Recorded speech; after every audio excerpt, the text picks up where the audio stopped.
ఇప్పుడు ఆ మూవీ గురించి కాకుండా కొంచెం బయటకు వద్దాం. సో బయట కూడా మీది కొంచెం రౌడీ బ్యాక్గ్రౌండ్ అని విన్నాను అన్న. రౌడీ బ్యాక్గ్రౌండ్ కాదు మాది, రౌడీ బ్యాక్గ్రౌండ్ ఏం కాదు. మా నాన్నగారు పైల్వాన్ ఉండే. పైల్వాన్ అంటే అంటే ఎందుకు అలా అన్నానంటే మీ నాన్నగారి పేరు చెప్తే ఒక పని అయిపోయేదంట ఏదైనా. కరెక్ట్. సో ఆ స్టేజ్లో ఉండేదంట. ఉండేది. అవును, మా నాన్నగారు చెప్తే పని అయ్యేది. ఎందుకంటే సో పైల్వాన్ అంటే ఎమ్మెల్యేలు ఎంపీలు అవ్వచ్చు, మీ నాన్నగారి దగ్గరికి వచ్చి ఒక పని అంటే అయిపోయేది. అయిపోయేది. సో ఆ బ్యాక్గ్రౌండ్లో అంత ఉండి మీరు ఇండస్ట్రీ వైపు ఎందుకు వచ్చారు? ఇప్పుడు ఇది ఏదైతే జరుగుతుందో మా నాన్నగారి పని అయిపోతుంది అంటే నాన్నగారు చేసేసారు, ఎన్నో చేశారు. ఈ స్టేజ్లో ఉన్నారు, ఏదున్న సెటిల్మెంట్స్ చేస్తూ ఉంటారు, పూర్ పీపుల్కి హెల్ప్ చేస్తూ ఉంటారు. ఎమ్మెల్యేలు కానీ మినిస్టర్లు కానీ ఎవరైనా వచ్చి కలిసేవాళ్ళు, వచ్చి ఇక్కడ ఏరియా వస్తే కలిసి వెళ్ళేటోళ్ళు. సో అంత బాగుంది. ఇప్పుడు ఆ స్టేజ్ అయిపోయింది. అది ఒకప్పుడు ఇదన్నీ చేయాలి సెటిల్మెంట్, ఇప్పుడు లేదు. ఇప్పుడు నాకు అది ఇష్టం లేదు. యాక్చువల్గా అలా చేసి రౌడిజం చేయాలి అది నాకు ఇష్టం లేదు. ఎందుకంటే నేను మా నాన్న ఏమనుకుంటా అంటే అరే నా లైన్ వద్దు, వీళ్ళని బాగా చదివిపిస్తాము, ఎడ్యుకేషన్ బ్యాక్గ్రౌండ్ పెడదాం వీళ్ళకి, కష్టపడి. ఇప్పుడు నేను ఎలాగో కష్టపడ్డా, ఏం లేని స్టేజ్ నుంచి ఇప్పుడు ఒక స్టేజ్లో ఉన్నాడు, ఆల్మోస్ట్ మంచి ప్రాపర్టీస్ కానీ వీఆర్ వెల్ సెటిల్డ్. సో నా బ్యాక్గ్రౌండ్ వద్దు, నాలాగా వద్దు, వీళ్ళకి మంచి ఎడ్యుకేషన్ ఇస్తాము అని చిన్నప్పటి నుంచి అనుకునేటోడు. చిన్నప్పటి నుంచి ఇంగ్లీష్ మీడియము, హాస్టల్లో, ఇక్కడ వద్దు, ఈ లోకాలిటీ వద్దు, ఎందుకంటే ఇక్కడ ఏదో గొడవలు అవుతూనే ఉంటాయి, ఏదో ఒకటి అవుతుంటాయి, ఏదో పంచాయతీలు అవుతుంటాయి, ఇక్కడ ఇన్ఫ్లుయెన్స్ అవుతారు, ఈ లోకల్ పీపుల్తో ఇన్ఫ్లుయెన్స్ వద్దు అని చెప్పి నేను హాస్టల్లో జాయిన్ చేయడం జరిగింది. సో అక్కడి నుంచి నేను ఎడ్యుకేషన్ ఫీల్డ్లోనే వెళ్ళిపోయినా. మరి ఇప్పుడు రిటర్న్ మళ్ళీ వచ్చేసి ఎడ్యుకేషన్ ఫీల్డ్లో పోయినా కానీ నాకేందంటే నాకు అన్ని లైఫ్లో రొటీన్ అనిపించినాయి. రొటీన్గా ఎందుకు చేస్తున్నా నేను, అందరిలాగానే ఎందుకు పోతున్నాను అంటే ఇప్పుడు ఇంటర్ కాగానే ఇప్పుడు ఇంజనీరింగ్ చేయాలా అంటే ఒక ఇంజనీర్ అయిపోవాలా నేను, అంటే డాక్టర్ చేసి డాక్టర్ అయిపోవాలా అంటే రొటీన్ కదా, అందరిలాగా చేసేది కదా, అందరిలాగా ఉండడం నాకు ఇష్టం లేదు. ఏదైనా యూనిక్గా ఉండాలి. ఎందుకంటే నాకు స్పోర్ట్స్ ఇష్టం ఉంటుండే, డ్యాన్స్ చేస్తుండే నేను, మా నాన్నేమో పోలీస్ అయిపోరా అంటుండే. సో ఈ మల్టిపుల్ ఆప్షన్స్ ఉండే, నాకు ఎక్కడ క్లారిటీ లేకుండా ఏం చేయాలి. దీని తర్వాత నాన్నగారు పోలీస్ అన్నారు కాబట్టి ఆ మ్యాటర్కి వద్దాం. నాన్నగారు పోలీస్ అవ్వమన్నారు, మీరు లాయర్ అయ్యారు ఎందుకు? పోలీస్ అవుదామని ప్రాసెస్లో ట్రై చేసిన. యాక్చువల్గా ఆ గోల్కొండ దగ్గర ఒక గ్రౌండ్ ఉంటుండే, రోజు 5 కిలోమీటర్లు ఉరికేటోని, ఉరికి ఇక రోజు అబ్బా నిమ్మ ఇప్పుడు అవసరమా, ఏంది బాధ ఎందుకు నాకు అని చెప్పి ఇంకా నాతో కాదు, ఎంత ప్రెజర్ ఇప్పుడు నేను తీసుకుని నల్లకోటేసారా ఇంకా నాకొద్దు, నాతో కాదు అని చెప్పి లైట్ తీసుకునే గైస్ట్.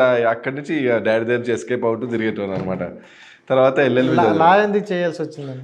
నాది లా ఎందుకు చేయాల్సి వస్తుందంటే నేను డిగ్రీ ఇప్పుడు ఇంటర్లో సూపర్ పర్సంటేజ్, నాది అరౌండ్ 94% ఉంటుంది. నాది ఇంటర్ ఫుల్ బాగా చదువుకునేది. హాస్టల్ శ్రీ చైతన్య, రోజు రుద్దేవాళ్ళు. డాడీ ఎడ్యుకేషన్ అన్నారంటే అక్కడే బేసిక్ అనేది ఉంది. కరెక్ట్, బేస్ అక్కడ బాగా రుద్దేవాళ్ళు, బాగా మార్క్స్ వచ్చాయి, బాగా చదువుకునేటోని. మరి ఇప్పుడు ఇంటర్ అంత మంచిగా వచ్చింది, ఎంసెట్లో 7000 ర్యాంక్ వచ్చింది.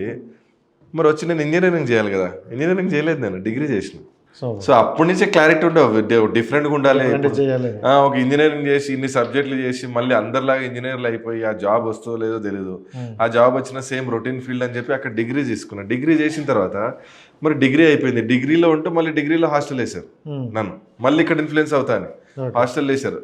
డిగ్రీ అయిన తర్వాత అరే మళ్ళీ అరే వద్దురా బాబు నువ్వు ఇక్కడ ఉండదు, ఇన్ఫ్లుయెన్స్ అవుతావని వేసారంటారు. అలా అయ్యేటట్లు ఏదైనా చేశారా? నేనేం అంటే చేయడము అంటే ఏం చేయలే, అంటే ఉండే చిన్న చిన్న గొడవలు అనుకోండి కదా, ఉండే అవి కామన్. అది చిన్న గొడవలు, అరే బాబు ఈడేంది ఇంత ఫాస్ట్ ఉన్నాడు, చాలా ఫాస్ట్ ఉన్నాడు ఈడు అంటే, మధ్యలో వీడిని కుస్తీలకు పంపిస్తాము అని చెప్పి కుస్తీలకు కూడా పంపించాడు డిగ్రీ చదివేటప్పుడు. ఆడు చూస్తే వెళ్ళి సీనియర్స్ని కొట్టడము, అంటే వాళ్ళు నాకంటే ఎక్కువ వెయిట్ని ఓడిపియడము, కొంచెం కోపం ఎక్కువ ఉంది అని గమనించేసి మళ్ళీ ఇమీడియట్ అమెరికా పంపించేసి అమెరికా వెళ్ళిపోయిన. అమెరికా వెళ్ళడమే నా లైఫ్లో ట్విస్ట్. అక్కడ ఏంటంటే సెల్ఫ్గా ఎలా ఉండాలి, సెల్ఫ్గా బతకాలి, మన లైఫ్ ఎలా ఉండాలి, సెల్ఫ్గా నువ్వు సెల్ఫ్గా ఆలోచించాలి, యూనిక్గా ఉండాలి, ఎవరిపైన డిపెండ్ అవ్వద్దు అనేది అక్కడ నేర్చుకున్నాను నేను. సో అమెరికాలో అక్కడ నేర్చుకొని నేను డిగ్నిటీ ఆఫ్ లేబర్, అందరికీ రెస్పెక్ట్ ఇవ్వాలి.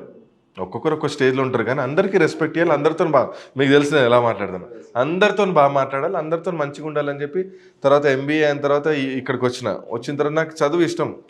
ఇది సరే ఎంబీఏ చేసిన, ఇప్పుడు ఏంది మరి సంథింగ్ లా అండ్ ఆర్డర్ సంబంధించింది, ఇప్పుడు పోలీస్ ఎలాగో మిస్ అయిపోయింది, law and order related LLB complete చేసిన. సో ఇది అంటే ఈ ఎల్ఎల్బిలో కూడా ఒక పాయింట్ ఉందన్న, అంటే అడుగుతున్నా, సో చాలామంది వరకు ఇప్పుడు పహిల్వాన్లు అవ్వచ్చు, మన వాళ్ళు ఉన్నారు, ప్రతి ఒక్కరి దగ్గర వాళ్ళ కొడుకులు అవ్వచ్చు, వాళ్ళకి సంబంధించిన వాళ్ళు అవ్వచ్చు, లా చదివి పెట్టుకుంటారు. ఎందుకంటే అంటే ఎందుకు స్పెసిఫిక్గా ఏవైనా మనం తప్పులు చేసినా మనం కేసులు వేసుకోవచ్చానా? అంటే మా నాన్నగారికి తెలియదు నేను ఎల్ఎల్బి చేస్తున్నట్టు. నేను నా సొంత డబ్బులతో నేను ఎల్ఎల్బి చదువుకున్నాను. మా నాన్నని అడగలేదు, చెప్పకుండా చదువుకున్నాను. సో ఆయనకు సంబంధం లేదు. సో ఇది క్వశ్చన్కి ఆన్సర్ నో. సో మా నాన్నకి తెలియదు, నేను ఎల్ఎల్బి చదువుతున్నట్టు కూడా తెలియదు, అసలు అవసరం లేదు అన్నాడు. అయ్యే జాబ్ చేసుకోండి. మీ ఆత్మసాక్షిగా చెప్పండి అన్న, సీరియస్లీ మీరు ఎల్ఎల్బి చదువుతున్నప్పుడు సో నేను నా దీనికి ప్రజలకి ఏదో ఒకటి చేద్దాం, మంచి పని కోసమే చేద్దామని చేరారా, లేదంటే నేను ఏదో ఒకటి చేస్తా నాకు నచ్చింది అనుకుంటూ చేశారా? నేను ప్రజలకి మంచి చేయాలని నేను ఎల్ఎల్బి చేసిన. ఎందుకంటే నేను కావాలంటే ఫ్రీ అడ్వైజ్ ఎవరు కాల్ చేసినా ఫ్రీ అడ్వైజ్ ఇస్తాను. మరి డబ్బులు ఛార్జ్ చేయాలి కదా నేను. అవును. ఒకనొక స్టేజ్లో నేను ఏమనుకున్నా అంటే, జైల్లో చెర్లపల్లి జైలు, చెంచల్గూడ జైల్లో వాళ్ళు ఉంటారు కదా ఖైదీలు, వాళ్ళకి అడ్వకేట్స్ లేక బెయిల్ రాక చాలా మంది ఉంటారు. ఆ లిస్ట్ కోసం కూడా ట్రై చేశా. ఆ లిస్ట్ నాకు పంపిస్తే నేను ఫ్రీగా బెయిల్ తెచ్చి పెడతాను నేను అని చెప్పి కూడా అడగడం జరిగింది. రీసెంట్గానే ఒక 15-20 days బ్యాక్ పాజిటివ్ వచ్చిందన్న అడిగాను, ఇంకా రాలేదు. ఆ లిస్ట్ వస్తే పాజిటివ్గా అడిగేటప్పుడు పాజిటివ్ వచ్చిందా? Positive obviously. అరే హెల్ప్ చెప్పా. ఎందుకంటే ఇక్కడ ఏం లేదు, బెయిల్ వస్తుంది, ప్రయత్నిస్తే బెయిల్ వస్తుంది. వాళ్ళకి తెలియదు అదే. ఇప్పుడు ఏదో అన్ఫార్చునేట్ అవుతుంది, ఏది కావాలని తప్పెవరు చేయరు. అన్ఫార్చునేట్ సిచ్యువేషన్ లో తప్పక జరిగిపోతుంది. అక్కడ అందరు నార్మల్ పర్సన్సే ఉంటారండి. ఇప్పుడు రెగ్యులర్ గా క్రైమ్ చేసిన గురించి మాట్లాడట్లేదు నేను, జనరల్ గా సడన్ క్రైమ్ అయిపోతుంది చూడు, అది అన్ఫార్చునేట్లీ ఆ సిచ్యువేషన్ లో మైండ్ పనిచేయదు. లాయర్ని పెట్టుకోలేని వాళ్ళు తెలియదు, వాళ్ళకి ఎలా చేయాలి, లాయర్ని ఎట్లా పెట్టుకోలేదని తెలియదు, ఆ ప్రాసెస్ తెలియదు, వాళ్ళ ఫ్యామిలీ సపోర్ట్ చేయరు, వాళ్ళకి ఎవరు ఉండరు, ఇంకా జైల్లో మగ్గిపోతూ ఉంటారు వాళ్ళు అక్కడే. సో మంచి ప్రవర్తి, ఇప్పుడు జైలుకి మనకి వెళ్ళినప్పుడు కూడా మంచి ప్రవర్తి ఎవరు వాళ్ళ లిస్ట్ తీసుకుంటాం. వాళ్ళ లిస్ట్ తీసుకుని వాళ్ళ బెయిల్ ఏందనేది మేము ప్రయత్నించి ఫ్రీగా బెయిల్ ఇప్పిస్తాం. సో నిజంగా ఇదైతే పెద్ద గొప్ప విషయం చెప్పుకోవచ్చు. సరే, చాలా నీట్గా పద్ధతిగా చెప్తాను అన్న. హాయ్ ఫ్రెండ్స్, మా టుడే టుమారో యూట్యూబ్ ఛానల్ చూస్తున్నందుకు చాలా థ్యాంక్స్. మరిన్ని లేటెస్ట్ వీడియోస్ కోసం వెంటనే సబ్స్క్రైబ్ చేయండి. అలాగే ఈ బెల్ ని కూడా రింగ్ చేసేయండి. మా నోటిఫికేషన్స్ అన్ని మీ మొబైల్లో వస్తాయి. అలాగే మా వీడియోస్ మీకు నచ్చితే లైక్ చేయండి, షేర్ చేయండి, నచ్చకపోతే కామెంట్ చేయండి.